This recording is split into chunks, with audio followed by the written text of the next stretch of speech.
Hello and welcome again to the Out of Bounds Sports Podcast. We're covering the WNBA once again. We are covering the Aces versus the Sparks tonight. They did play Wednesday night where the Sparks took advantage of a great situation with the Sparks being shorthanded. They was riddled with injuries, girls in and out of the lineup. Speaking about the Sparks, they was without four of their players due to the injuries, including three starters, and they just signed a player, pretty much the day before they let her know that they wanted to sign her. The very next day, she was on a plane from Texas to Los Angeles, and that player is Lauren Cox. She had just joined the team on Wednesday, and they was facing this Ace team. They're one of the top teams in the league. The results was a 99-75 uh, blowout, which was pretty predictable. Hopefully today it'll be a little bit more competitive. Hopefully Derek Fisher has his girls ready to go tonight. But with so many injuries and so many different lineups that he's throwing out there, it's just really hard to fathom that they can you know win this game with the odds stacked against them. Well, I've seen stranger things, but when you're facing two of the most dominant front courts in Liz Cambage and Asia Wilson, they're tough to beat. I'm covering this team and I'm really watching how close. This team pretty close, and they're top to bottom. This team is really good. Derek Fisher, pretty much said that it's a good basketball team. They take good shots, very professional, and he was right. Defensively, they're great. They're great on offense. I've seen what it would take to actually um, penetrate that paint and actually get good shots against this team, but I don't think he has the personnel to match up with such a dominant team with such a great front court. And they also good in the back court. They got girls coming off the bench. Um, Kelsey Plum, she's a spark plug off the bench. Dearica Hamby, she's also another good great they have off the bench. But they're gonna really have to, they're gonna have to work cut out for them tonight, because the Aces use a very balanced attack and they're efficient. They're 45%. I think they were shooting 45% last game, and they had 27 assists. And they have three All Stars, and they have a couple of them that are in the USA game. So it's gonna be tough for them tonight. But with they do have a bright spot. Amanda Zowie B, she had 22 points on 9 of 20 shooting, which I think that she was the only bright spot that they had. Speaking about the Sparks, the big news was that Dame Lillard and LeBron was there, at the game. So the WNBA is starting to get NBA exposure, which is great for them. But I'm hoping today it'll be a little bit more different. Hopefully it's a little closer. Hopefully that D-Fish has the women, ready to battle tonight because they're facing a really tough Aces team. But what we're going to do right now is we're going to see where they're at, because we're going to go ahead and add them to the stream so that we can hear from Coach Fisher ahead of the game. So we're going to take a quick break and then we'll be right back with Coach Fisher.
All right, we're back. We're just waiting for Coach Fisher to address the media.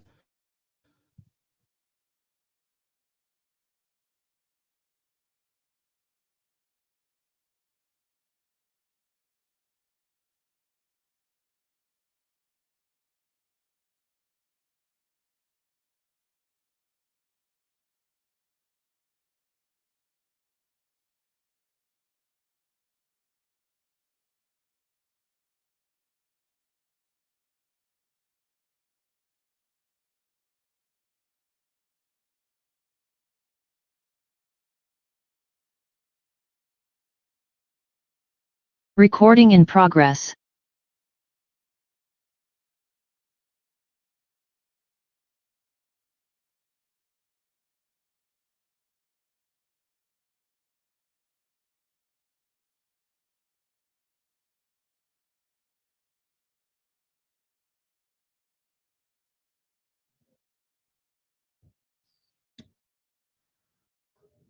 All right, media, we're going to get started with GM head coach Derek Fisher. We'll start with John W. Davis of Winsider.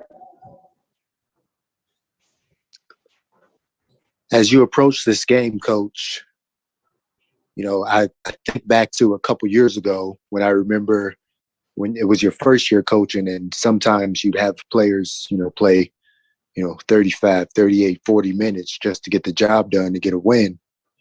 Do you think you could be in a position like that tonight? Maybe, but I don't. We're a different team than we were then. I think we expend more energy, and we're much more active and more dynamic on the defensive end.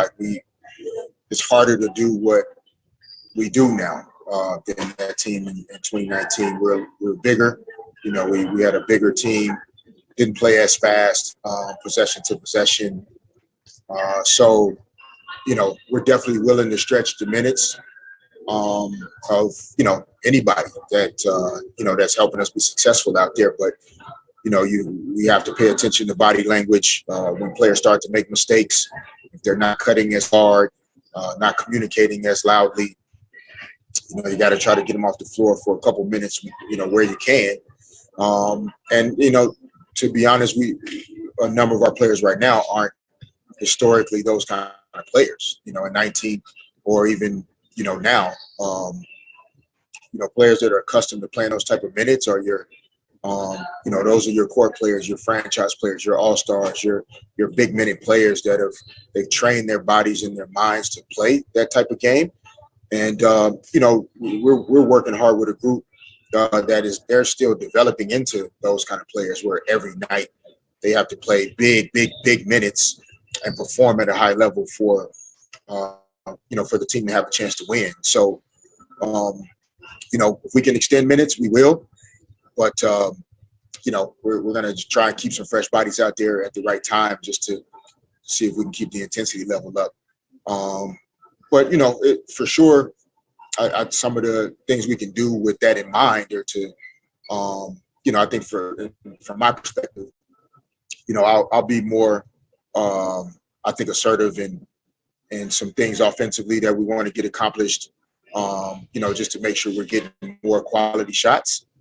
We got plenty of shots on Wednesday night, but we'll see if we can improve the quality of them. Thanks, John. We'll go to Ethan Sands with the LA Times. Hi, Coach. How you doing today? Doing well, Ethan. How are you? Doing well, thank you, Coach. How would you describe the play style for this team, and what are the points of emphasis for today's game? Okay, the first part of it was? How would you describe the play style for this team? Our team or the Aces? Our team? Your team, yeah.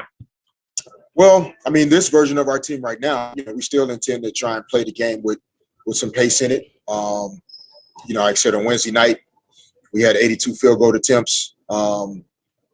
And we can't always play that fast and get that many shots up at the basket. But, we want to try and outpace our opponents when we can. Vegas loves to play with pace. They're a high-scoring team, so we have to be smart there. So we want to play with pace offensively. We want to get our guards downhill as much as possible. And then defensively, we want to be disruptive. We want to make our opponent uncomfortable, not allow them to do the things they want to do offensively. And, we've done a pretty good job of that so far. Second part, sorry, I want to make sure I heard the second part of your question. What are the points of emphasis for you guys tonight, especially against the Aces? Yeah, I think we have to, like I said, defensively, our transition defense has to be much better. We have to secure rebounds when they do miss shots. We gave up some second chance opportunities that came from our defense being a little spread out instead of having our shell intact and being ready to secure rebounds. And then trying and defend without fouling, which is hard to do when you're trying to keep a team out of the paint. The Aces love to operate in the paint. So if we can defend without fouling and keep them out of the paint, those would be some defensive keys. I think offensively, we have to convert the opportunities that are there for us.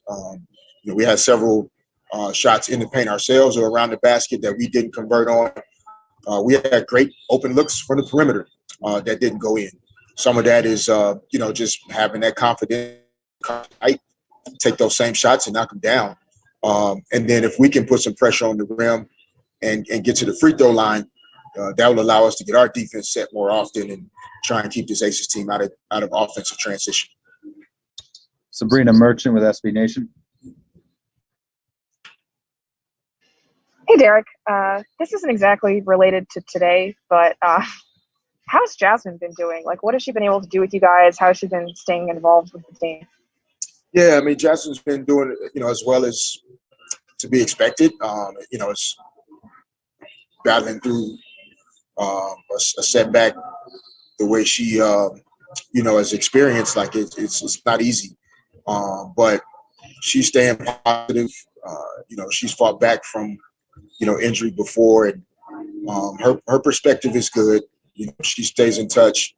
It was great to have her out at the game the other night.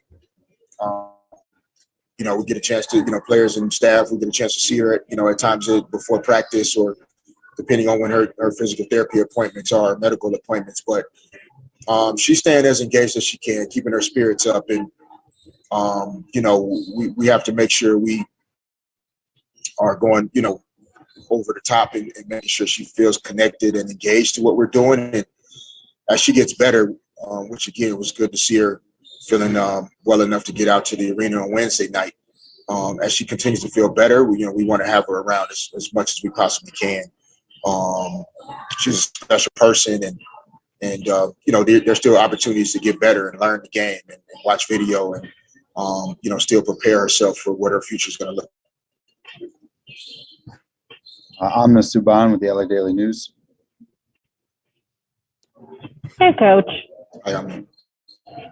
So you talked after last game how losing habits can sort of start to form when losses start to pile up. What does that look like for you as a coach, talking to your players about preventing those sort of habits?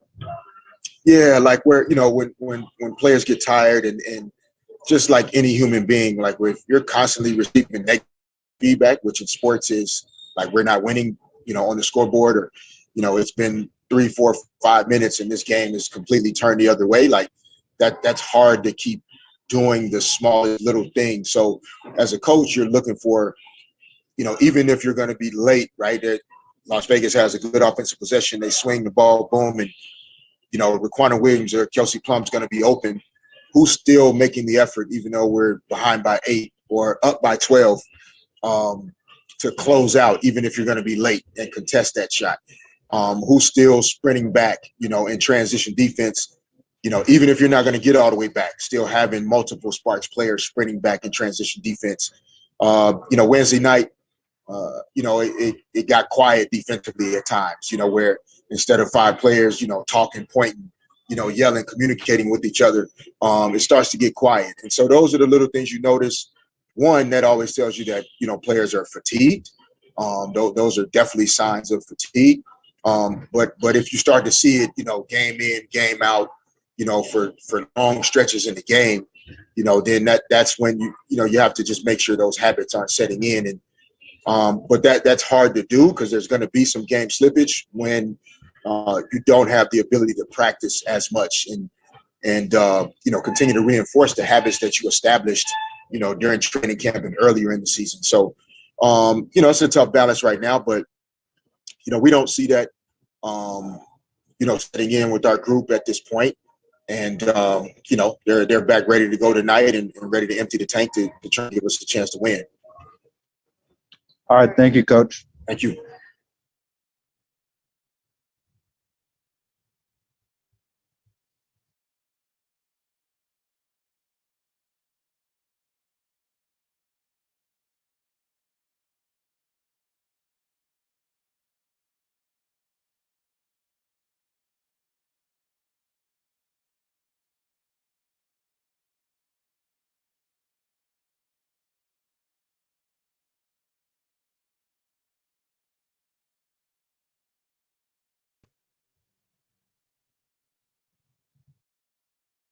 All right, that was from Coach Derek Fisher.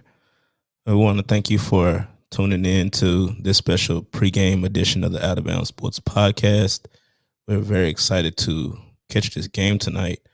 Like I said before, the Sparks have their work cut out for them tonight. This is one of the top teams in the WNBA. I've picked them to, go pretty far in the playoffs. Barring injuries, this team is a team to be reckoned with. Currently, pull up some stats right now. This is the number one team in the WNBA. They're currently tied statistically with the Seattle Storm, but since they beat Seattle, they own the tiebreaker. So this Vegas Aces team is on the rise. And I've said it before. If you follow this team, they're very exciting to watch, very well coached. And I'm very, very happy to be able to cover this team. They did sign a player today. The GM announced today that they signed Kaya Stokes for the rest of the season. She was playing with the New York Liberty, and she was averaging only 1.5 points and 4.2 rebounds with an average of 15 minutes a game. The Liberty waived her at the end of the month last month. And so we was told that they just signed her for the rest of this season. Over 156 games in New York, 44 of which she started. She averaged 5 points and 6 boards with 1.3 blocks and over 21 minutes per game. She's from the University of Connecticut. She was selected number 11 overall in the 2015 WNBA draft. And she was, she got all rookie team honors that year. That same year, she was an all rookie. So just want to see how she panned out. The Aces did waive Jordan Holmes. So, hopefully that this pickup, pays dividends for them and what they're trying to accomplish this year. So they're doing a few different moves, trying to make sure that this roster is enough to have that strong push. Like I said before, I think that this team is going to, be a force to be reckoned with down the stretch. So we'll see what that looks like. But I want to thank everyone for tuning in to the Out of Bounds Sports Podcast. We're going to be back for the post game. Stay tuned for that. We're going to catch you on the next one. Peace. If you love the Out of Bounds Sports